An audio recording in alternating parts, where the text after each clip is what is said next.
Coach Steph here. Are you ready for today's relational challenges? Today it is harsh people, listen up. Is that you? Do you come across harsh to other people? Well, I'm gonna say just welcome to my world. Not because I think I'm harsh. I think I've heard that through life, and I've really worked hard on this. And so I would say most people that know me will say that that is not true. My husband probably sees this more than anybody in my life.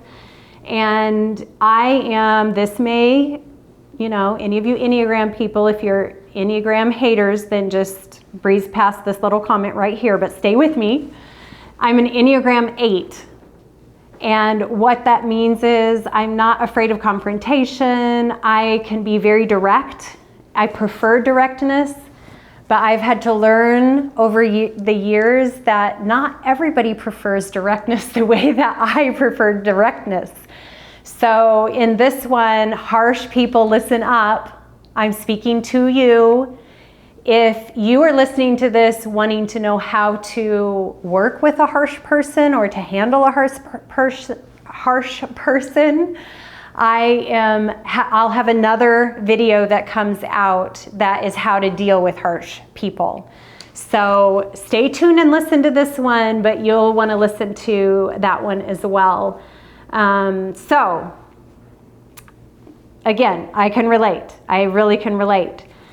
As my growth has happened through the years, I think God has confirmed this nickname over me at least 4 times, probably in the last 15 years.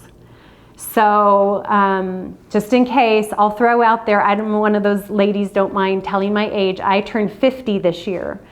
So it's been a journey for me where I have offended or I have hurt people at times with my bluntness or my willingness to just go right there or handle confrontation where they don't feel comfortable. It makes them feel unsafe and they want to run away from me.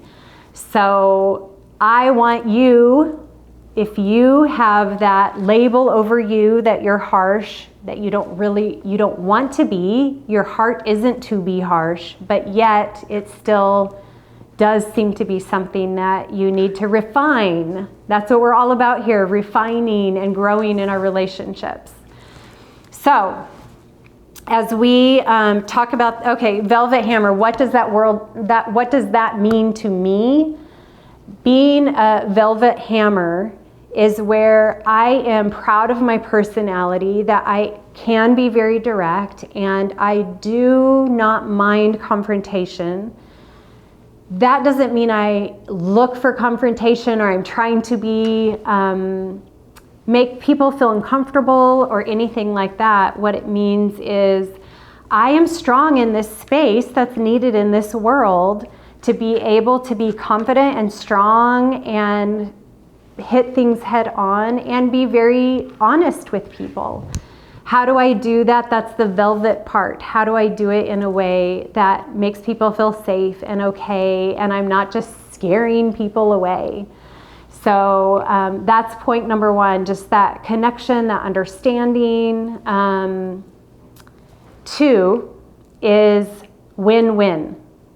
So as a harsh person, if you've been labeled a harsh person, let's not call you a harsh person, but if you've had that label, think of how you can enter in with a win-win. What does that look like? You want to win and you want the other person to win. You're not coming into conversation or relationship just strong and confident and you're heard and the other person walks away feeling stepped on or misunderstood. So in this win-win place, you have to work hard to not stick it to another person.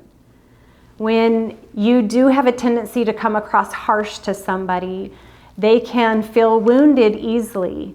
So you need to be aware of yourself in that space and really, really be intentional that you're not trying to stick it to somebody, but that you are presenting your truth and yourself in an authentic way, but making space for them to present themselves in an authentic way. So how will they best hear me? You approaching conversation and relationship, how will they best receive me? How will they best hear me?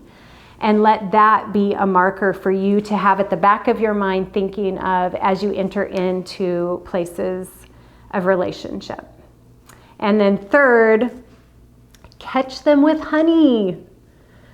It's so sweet. Catch them with honey. Don't catch people by being afraid of you or skirting around you or trying to appease you because they don't want the wrath or they don't want that force coming at them. So be a conduit of healing. When you are generous and kind and gracious and compassionate, you can actually be a conduit of healing in somebody else's life. So a conduit of healing. Okay, so I have a really awesome scripture for this. It's Proverbs 16:24. Gracious words are as a honeycomb, sweet to the soul and healing to the bones. So this is our goal. This is really what we want as strong personalities that may come across harsh to other people. Let's have self-awareness about that. Let's work on that. Let's figure out how to catch people with honey and not with intimidation or fear. These are all areas that I relate really closely with. So again, share with me your story. Share with me where those hurt places are for you as a strong personality that you wish people wouldn't receive you. And if you're listening and you feel like you have a harsh person around you, share with me some of those pain points of what you wish they could show up a little bit different. And how can you try to understand them where they're at? So again, more to come on that in another post. But for now, StephKelsey.com. I'm here for one-on-one coaching or help with anything that you need relationally. And I love spending time with you.